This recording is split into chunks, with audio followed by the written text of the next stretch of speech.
Number 1. The false alarm factory. Picture this. You're sitting in a meeting, and someone asks you a completely normal question like, "Hey, how's that project coming along?" Suddenly, your heart is pounding, your hands are sweating, and your brain is frantically whispering, "We're going to die. We are absolutely going to die." Welcome to anxiety. It's your brain pulling the fire alarm. It's because someone microwaved fish. The real kicker: you're not actually in danger. But your brain doesn't know that. It's still running software from 50,000 years ago, when stress meant saber-toothed tiger. Back then, the stakes were pretty clear. Run, fight, or become prehistoric snack. Food. So, when your ancient lizard brain detects a threat, it launches a full panic response if the only actual danger is making eye contact, scientifically. This is your amygdala, tiny almond-shaped structure that's basically your body's overdramatic security system. When it senses a threat, it sends a message to the hypothalamus, which calls in the adrenal glands, which dump cortisol and adrenaline into your bloodstream like they're hosting an end-of-the-world rave. Result: racing heart, shallow breathing.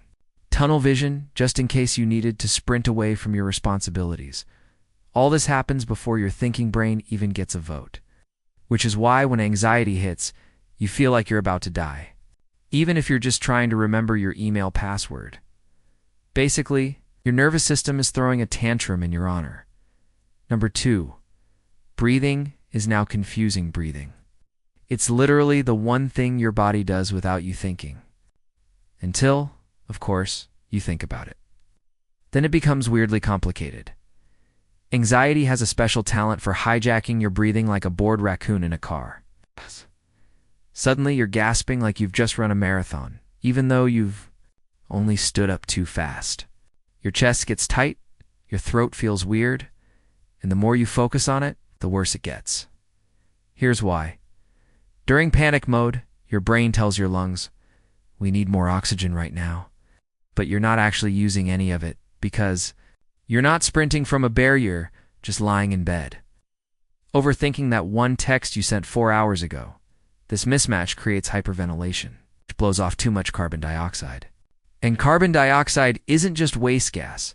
Your body needs a certain level of it to stay balanced. When you lose too much, blood vessels constrict, especially in your brain, which can make you dizzy, tingly, or feel like you're floating. Out of your body, then naturally your brain's like, "Welp, guess this is death." The truth? You're not suffocating. You're just really bad at manual breathing. Which is kind of hilarious considering your body literally does it better when you're asleep.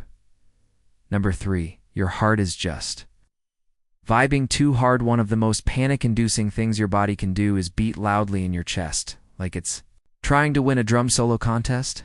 Racing heart is one of the most common symptoms of anxiety, and also the one most likely to convince you that you're about to drop dead on the spot. Here's why your heart turns into a caffeinated squirrel.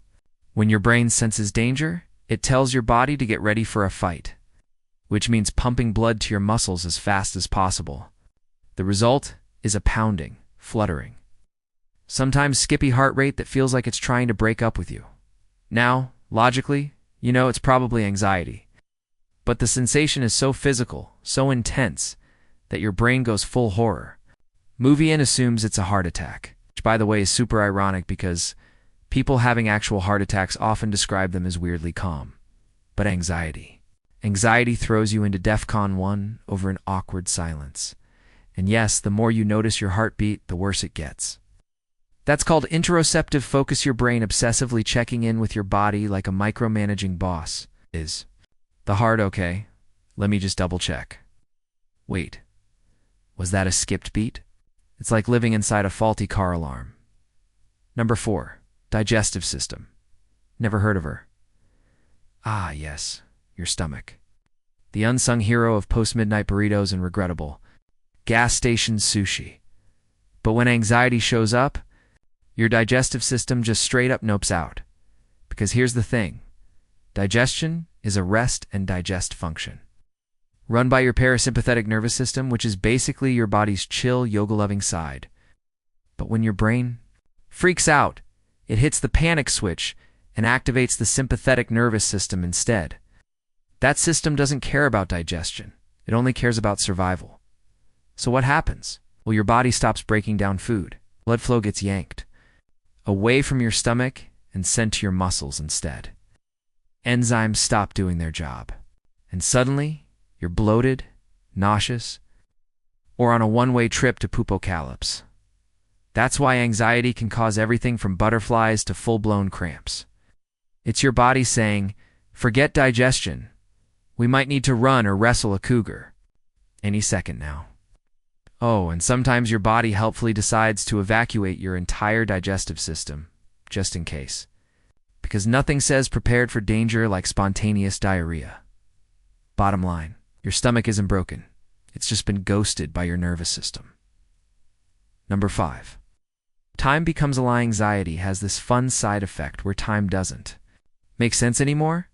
5 minutes feels like 50. You start watching the microwave and thinking, has it stopped working? Is it broken? Am I broken? Oh. This is because anxiety supercharges your brain's threat detection system, making you hyper-aware of everything. Every tick of the clock, every blink, every breath, every noise outside your window that's probably not a serial killer, but could be, right? You're stuck in a weird little loop where time stretches like a bad yoga pose. That's because your brain is trying to absorb every possible detail to make sure you survive the threat. Problem is, there's no threat. Just the same email you still haven't replied to in reality. Your perception of time is being filtered through a lens of survival mode, adrenaline. You become so focused on the present that you lose all sense of the bigger picture, which is ironic, considering all you're doing is sitting still, trying not to think about anything. In short, anxiety turns time into emotional taffy, pulls, stretches, and sticks in places it shouldn't. Number 6. The weird pain that comes from now. Hair. Just minding your business when bema? Weird stabbing sensation in your ribs? Or maybe your jaw tightens, or your neck cramps, or your head throbs in a new and exciting pattern. And of course your first thought is never, this is anxiety. It's, this is how I die. Thanks, brain. Here's the deal. When your body floods with stress hormones like cortisol, it causes your muscles to tense up. Because, again, your brain thinks you're about to go full action movie. That tension builds up and causes aches, random zings, even weird tightness that feels exactly like something you should get checked immediately. Add to that a little hyper-awareness of every bodily sensation, and suddenly you're convinced you have a blood clot, a tumor, and possibly ghost possession. Even though you were totally fine 30 seconds ago, spoiler, you're probably just clenching your jaw like you're trying to crush diamonds with your molars. Anxiety is like a magician pulling fake symptoms out of a hat. The pain is real, but the cause is pure stress. Your body isn't failing. It's just flexing. It's really badly. Number 7. Your brain thinks thinking will save you. Here's a fun little paradox. Anxiety makes your brain obsessively try to think its way out of feeling anxious. It's like being trapped in a house that's on fire and deciding to read the manual on fire safety instead of, leaving. This is called rumination, and it's your brain going, if I just go over this thought one more time maybe, I'll solve it. Except you've already replayed that conversation 47 times. And the outcome still doesn't change. You start dissecting every minor decision like it's a legal trial. Did that person seem annoyed? Should I have said something different? What if they hate me now? What if everyone hates me? What if the world ends? Spoiler. The world isn't ending. You're just in a loop of mental doom scrolling, and your brain thinks it's helping. Ironically, this endless thinking feels productive, like you're being responsible.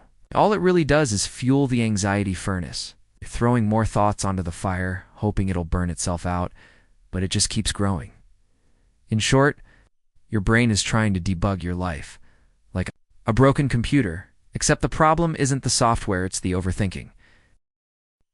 Number 8. Sleep. Good luck with that. Sleep is supposed to be the thing that resets your system, heals your body, and lets your brain clean up the mess of the day. But anxiety? It treats bedtime like a hostile takeover.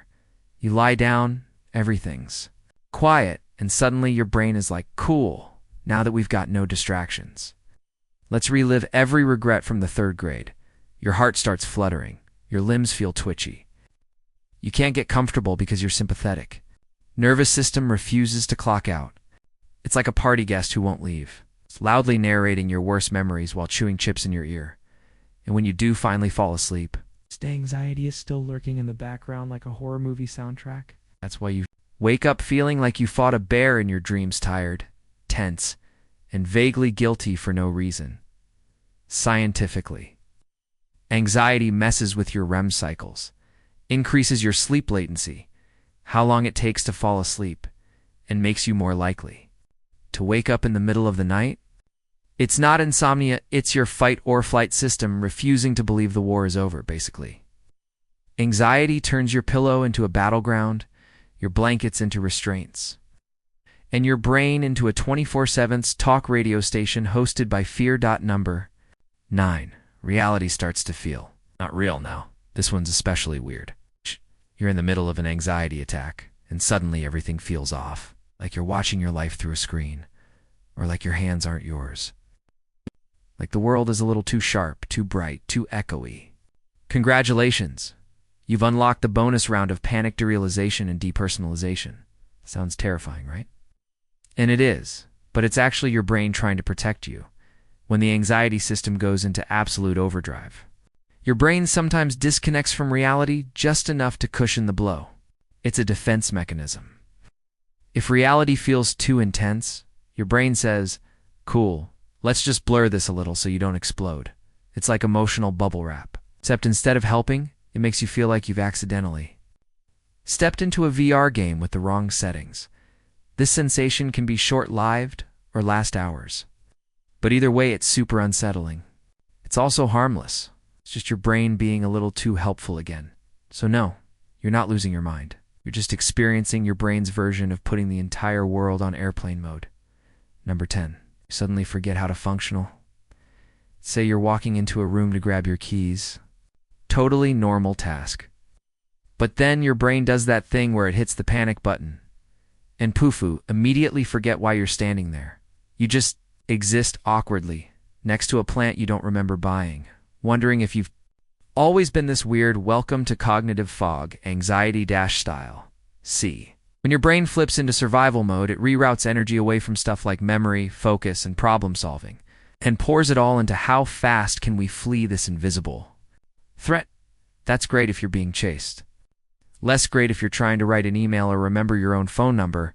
You might stumble over words, forget names, reread the same sentence 5 times, or just feel like your brain is lagging like bad Wi-Fi.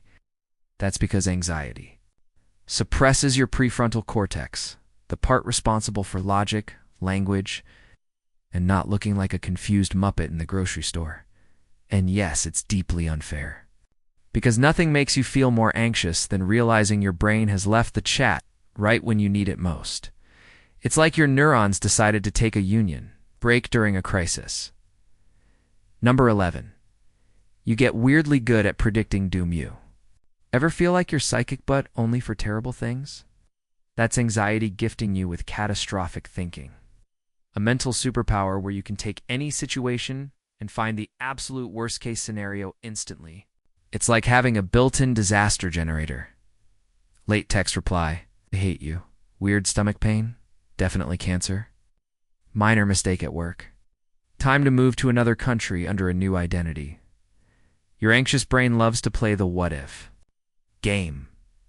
And unlike normal brainstorming, this version only has terrible endings. It's trying to prepare you by mentally rehearsing every horrible possibility. Which, fun fact, doesn't prevent anything, it just makes you feel like you've already survived a dozen tragedies before breakfast. This is your default mode network in action, a part of your brain that activates when you're not focused on anything specific. Anxious people? It turns that downtime into full-scale apocalypse planning. It's like your brain is a bad motivational speaker. If you imagine the worst, maybe it won't hurt as much. Spoiler, it still does. Number 12. You start avoiding everything eventually. Anxiety trains you to dodge the triggers. Not in a cool ninja way, more like a paranoid hermit who's one awkward interaction away from becoming a cryptid. You start avoiding things that make you feel anxious. People, places, conversations, even positive stuff like promotions or dates. Your brain goes, if it might cause discomfort, let's just never do it again. And honestly, that kind of works short term. You feel better when you don't go to the party or send the email or get on the plane. But over time, avoidance shrinks your world into a very sad, very tense bubble of not living.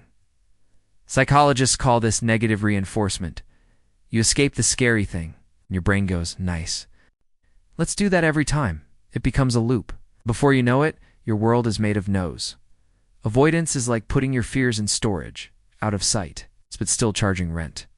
Number 13. The come down is almost worse. Let's say you've just had an anxiety attack. The panic is over, the adrenaline's dying down, and now you feel wrecked.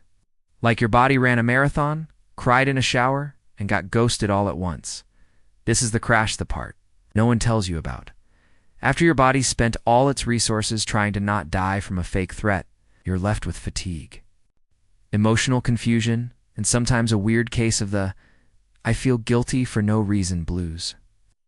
You might even feel numb, which is super ironic since you were just overloaded with too much feeling.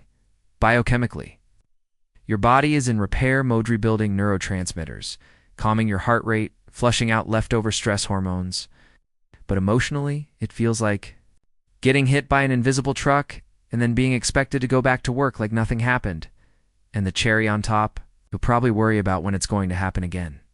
Anxiety is a circus, and the crash is the part where the tent collapses and no one has the energy to clap.